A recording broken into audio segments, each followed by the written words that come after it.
94.3 माई FM पर आप सुन रहे हैं जीना इसी का नाम है और मैं हूँ माही। कनकरिया लेक के किनारे बैठा करण बहुत अपसेट था। अहमदाबाद आने का जो उसका मकसद था अब खत्म हो चुका था। सुबह से लेक के किनारे रेस्टोरेंट में 10 चाय पी चुका था। कभी इधर से उधर टहलने लगता तो कभी लेक के पानी को घूरने लगता। गहरी सोच में था करण। चेहरे पर दुख के बादल थे। उसे इस वक्त कहीं और होना चाहिए था, लेकिन किस्मत को मंजूर नहीं था शायद। करण सोच रहा था, काश कि कोई जान पहचान वाला ही होता यहाँ अहमदाबाद में तो उसके पास चला जाता। सिर्फ एक दिन की ही तो बात है, कम से कम टाइम तो कट जाता। शाम की रिटर्न ट्रेन थी जयपुर के लिए, पर वहां जाकर भी क्या कहेगा घर वालों से। उसकी निराशा भरी आंखें देख माँ भी दुखी हो जाएगी। कितना खुशी खुशी भेजा था उन्होंने, टीका लगाया था, दही चीनी खिलाकर रवाना किया था अहमदाबाद के लिए। पर सब उम्मीदों पर पानी फिर गया। पर ऐसा क्या हुआ था करण के साथ जो वो इतना अपसेट था? जानने के लिए कीजिए बस थोड़ा सा इंतजार। 94.3 माई एफएम पर आप सुन रहे हैं जीना इसी का नाम है और मैं हूँ माही। एक दिन पहले की ही बात थी। करण जयपुर अहमदाबाद जाने के लिए अरावली एक्सप्रेस में सवार हुआ था। पापा ने सेकंड एसी में टिकट बुक करवा दिया था। उसके मन में जोश और उमंग भरा था। खुशी से फूला नहीं समा रहा था।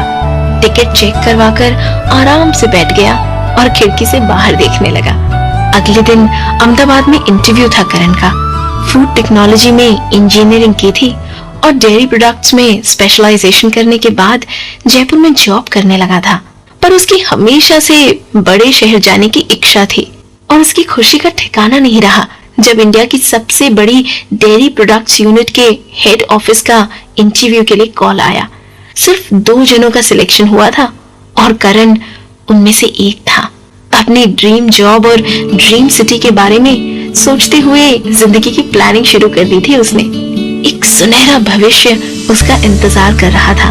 करण सोच रहा था कि एक बार जॉब मिल जाए तो फिर अहमदाबाद में ही एक फ्लैट खरीद लूंगा। बढ़िया सिटी है रहने के हिसाब से।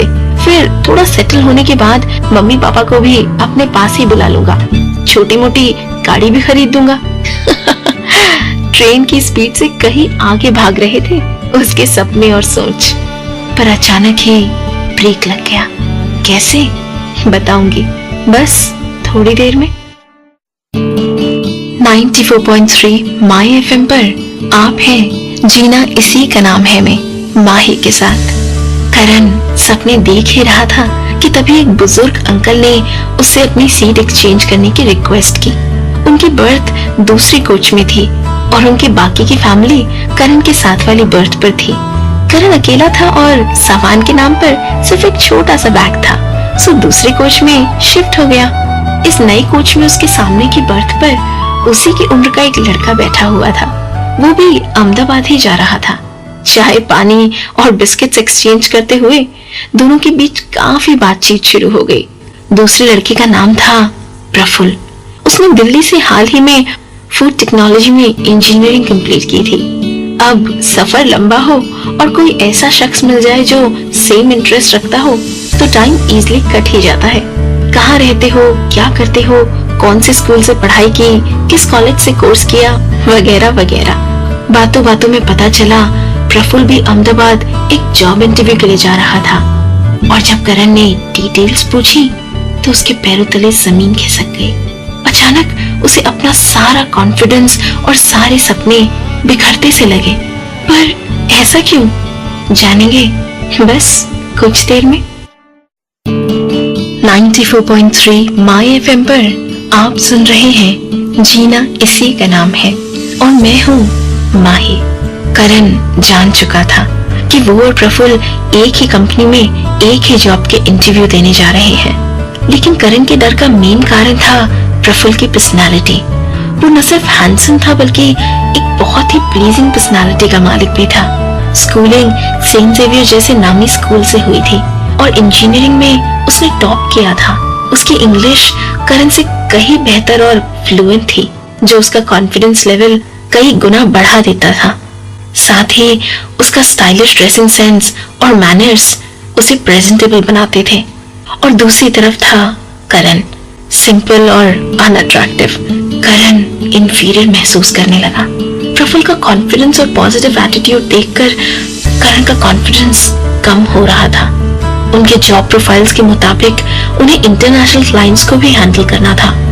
सो करण को लगने लगा कि प्रफुल्ल ही उस जॉब के लिए परफेक्ट बंदा है और उसे ही सिलेक्ट किया जाएगा। करण के कानों में एचआर वाली लड़की के शब्द गूंज रहे थे, हमने सिर्फ 2 कैंडिडेट्स को ही सिलेक्ट किया है। क्या वाकई प्रफुल्ल के सामने करण के चांस कम थे? बताती हूँ बस थोड़ी देर में।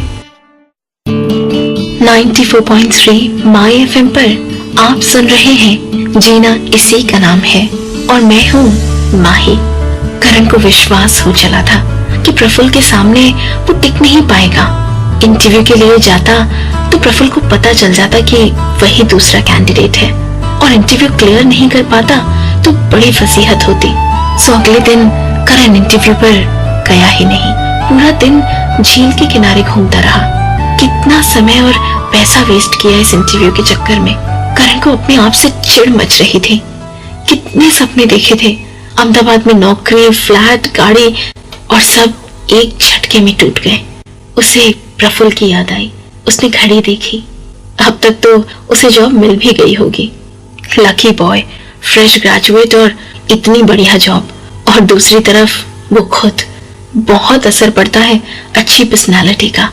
बस यही बड़बड़ा रहा था खुद से करण। अब घर जाकर क्या बताएगा मम्मी पापा को? क्यों नहीं गया इंटरव्यू में? पता नहीं क्या कहेगा। झील के किनारे बत्तखों को तैरते हुए घूरता रहा, किस्मत को कोस रहा था और अपनी बेबसी पर बेहद दुखी था। अब तो उसे बस शाम होने का इंतजार था। बमुश्किल किसी तरह दिन कटा। 6 बजे करण रेलवे स्टेशन पहुंच गया। 6:30 बजे की आश्रम एक्सप्रेस से वापसी थी। एक किनारे बेंच पर बैठा ट्रेन का इंतजार कर रहा था। तभी कहीं पास से किसी ने उसका नाम पुकारा, जोर से। अब अहमदाबाद में उसे जानने वाला कौन था? बताऊंगी इस गाने के बाद। 94.3 माय एफएम पर आप सुन रहे हैं जीना इसी का नाम है और मैं हूँ माही। अपना नाम सुनकर अचानक से स्टेशन पर चौंक गया करण। अहमदाबाद में कोई नहीं जानता था उसे, तो फिर ये कौन था? उसने सोचा और उसे देखा तो प्रफुल्ल उसकी तरफ हाथ हिलाता हुआ आ रहा था। चेहरे पर बड़ी सी मुस्कान थी। खुशी छुपाई नहीं छिप रही थी उसकी। वो भी उसी ट्रेन से वापस जयपुर जा रहा था। पास आते ही करण ने प्रफुल्ल को वो खुशखबरी दी जिसके बारे में करण ऑलरेडी जानता था। प्रफुल्ल को जॉब मिल गई थी। करण ने बड़ी मुश्किल से खुशी जाहिर करते हुए कहा, बधाई हो, जॉब तो मिलनी ही थी तुम्हें, तुम थे ही परफेक्ट कैंडिडेट। लेकिन फिर प्रफुल्ल ने जो कहा वो सुनकर करण सन्न रह गया। अरे ऐसा नहीं है, जो दूसरा कैंडिडेट था वो काफी स्ट्रॉन्ग था। अरे उसका वर्क एक्सपीरियंस भी मुझसे बहुत ज्यादा था, इसीलिए उस दूसरे कैंडिडेट को जॉब मिलने के चांसेस 100% थे। लेकिन पता नहीं क्यों वो आया ही नहीं। अब एम्प्लॉयज को जल्द से जल्द किसी को अपॉइंट करना था, तो ये जॉब मुझे मिल गई। प्रफुल्ल की बात सुनकर करण का मन किया कि कनकरिया झील में जाकर डूब जाए। कितनी बड़ी गलती कर दी थी उसने, अपने आप को इतना अंडर एस्टिमेट करके। ट्रेन आ चुकी थी। करण के पास अब अपने आप को कोसने के सिवा कुछ नहीं बचा था। किसी ने बिल्कुल सही कहा है, इंसान को सबसे पहले खुद की वैल्यू करनी चाहिए, तभी तो बाकी की दुनिया आपकी वैल्यू करेगी।